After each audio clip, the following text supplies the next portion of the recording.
কুৰুক্ষেত্ৰ আকৌ শৰাইঘাটৰ ৰথ এই যুঁজ অসমীয়াৰ যুঁজ এই যুদ্ধ জাতিৰ যুদ্ধ আগয়া হেংদাং লবৰ হ'ল Waktu, Commander Luan, waktu.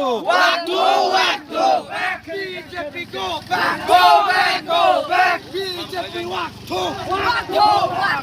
BJP waktu. কামৰাই Hi, hi, hi, hi. Hi, hi, hi, hi. This guy. BJP waktu.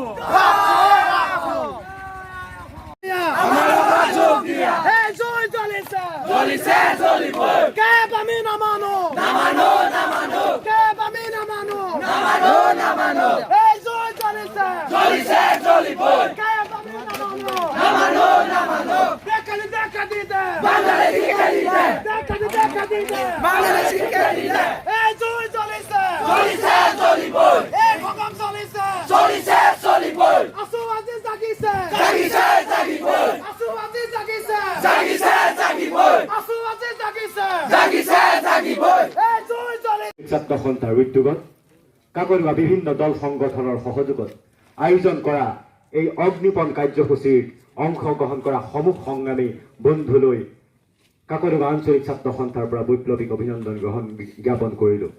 আপোনালোক সকলোৱে জ্ঞাত জাতি মাটি ভেটিৰ কথা কৈ অসমীয়া আৱেগক গুপ্তভাৱে হত্যা কৰি কেন্দ্ৰৰ হাতৰ পুতলা হৈ বৰ্তমান যিখন অসম চৰকাৰ দিছপুৰত আসন অলংকৃত কৰিবলৈ অধিষ্ঠিত হ'ল সেইখন চৰকাৰে আজিৰ এই অসমীয়াৰ অস্তিত্ব ৰক্ষা সংগ্ৰামখনত অসমখনক অস্থিৰ কৰি তুলিবলৈ জোৰদাৰ প্ৰয়াস চলাইছে।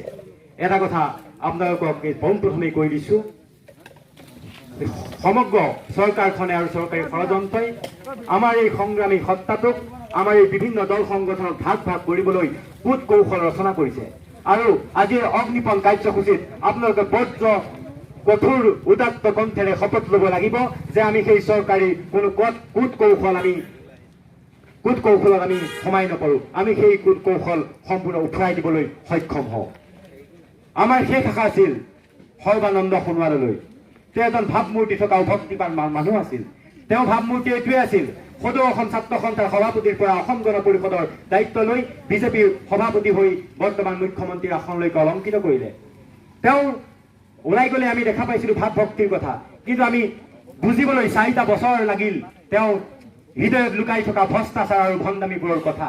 এখন চৰকাৰৰ ভাৱমূৰ্তি বুজিবলৈ অসম গণ পৰিষদৰ ভাৱমূৰ্তি বুজিবলৈ আমাক অসমৰ ৰাইজক সময় লাগিছিল 10 বছৰ আৰু কংগ্ৰেছ চৰকাৰৰ ভাৱমূৰ্তি বুজিবলৈ অসমৰ ৰাইজক লাগিছিল 15টা বছৰ।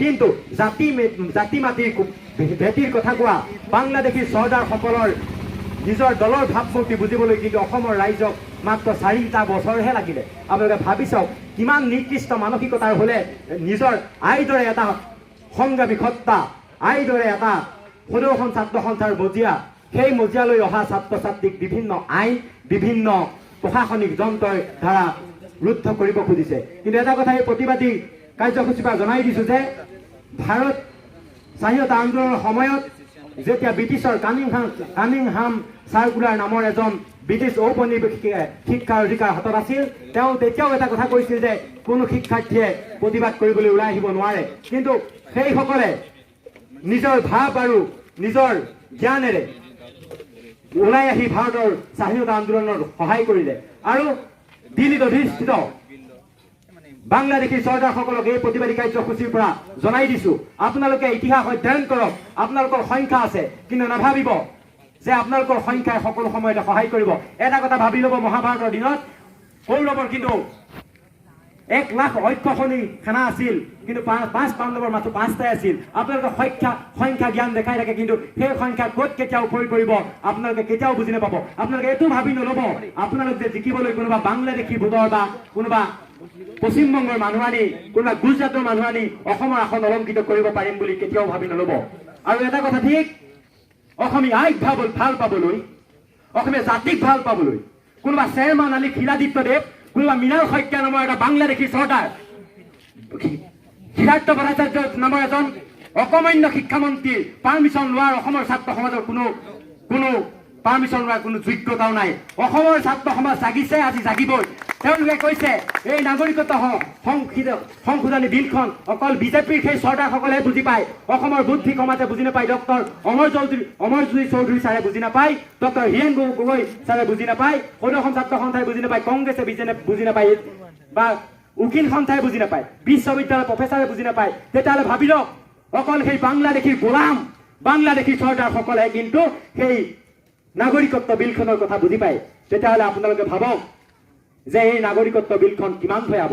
অসমত এতিয়া বৰ্তমান নিবনুৱাৰ সংখ্যা বৰ্তমান 11 চনৰ চন্দ্ৰমোহন পাটোৱাৰীৰ এটা সমীক্ষাৰ মতে 17 লাখ নিবনুৱা। যেতিয়া কেব আহিব তেতিয়া হৈ বিদেশী মূলৰ মানুহখিনিকো কিন্তু আমাৰ অসমে চাকৰি দিব লাগিব। তেওঁলোকেও কিন্তু SC ভিত্তিত বা পিছপৰা শ্ৰেণী হিচাপে চাকৰি বিচাৰিব। তেতিয়াহ'লে আজি চাওক, আজি যেতিয়া 4th গ্ৰেডৰ চাকৰি এটাৰ কাৰণে MA পাছ ডিগ্ৰীধাৰী ল'ৰাই হাজাৰ হাজাৰ ল'ৰাই ফৰ্ম ফিল আপ কৰে, তথাপিও চাকৰি নাপায়, নিবনুৱা হৈ ঘৰত বহি থাকে। যেতিয়া ST ভিত্তিত হৈ পিছপৰা হেৰি ভোটৰ স্বাৰ্থত মাতি অনা মানুহখিনিক চাকৰি দিবলৈ ল'ব, তেতিয়া অসমৰ সমস্যা কিন্তু দুগুণ বৃদ্ধি পাব। তেওঁলোকে বাৰেপতি এটাই কথা কৈছে আমাক যে এইখন অসম আন্দোলন, কালি এটাই ক'লে অসম আন্দোলন বোলে আৱেগিকভাৱে হোৱা আন্দোলন। তেওঁক এই প্ৰতিবাদী কাৰ্যসূচীৰ পৰা জনাই দিছো, আৱেগিকভাৱে হোৱা আন্দোলন কিন্তু সেই আন্দোলন আছিল অসমৰ ৰাইজৰ স্বাৰ্থত, অসমীয়া জাতিৰ স্বাৰ্থত, অসমীয়া আই মাতৃক, অসমীয়া ভাষাক কোনোদিন যাতে বিশ্বৰ আগত মূৰ ধুৱাই থাকিবলগীয়া নহয়, তাৰ বাবেই কিন্তু প্ৰধানমন্ত্ৰী, অসম চৰকাৰ আৰু সদৌ অসম ছাত্ৰ সন্থাই কৰা অসম চুক্তি, সেইখন আমি কেতিয়াও নৎসাত হ'বলৈ দিব নোৱাৰো। আমি আজি এই বজ্ৰকণ্ঠেৰে এই অগ্নিপণ কাৰ্যসূচীত শপত লৈছো, আমি কেব নামানো আৰু নামানো। তোমালোকে সংখ্যা জ্ঞান দেখুওৱা, তোমালোক দিল্লী দিছপুৰৰ হাতৰ পুতলা হ'ব পৰা কোনোবা এজন যদি মুখ্যমন্ত্ৰী আসনৰ কাৰণে দিল্লীৰ মানুহক তেল মালিচ কৰিবলৈ লাগি আছে, কোনোবা এজনে কিন্তু মুখ্যমন্ত্ৰী আসনখন কেনেকে অলংকৃত কৰিব পাৰি তাৰ বাবে দিল্লী নাগপুৰৰ মানুহৰ তেল মালিচ কৰি আছে। তোমালোকে কি কৰা, কিন্তু অসমৰ মানুহক কেব কোনো প্ৰকাৰে জাপি নিদিবা আৰু আমি মানি নলওঁ। ধন্যবাদ। ইয়াকে কৈ মোৰ বক্তব্য সামৰি মাৰিলো। ধন্যবাদ। জয় অসম।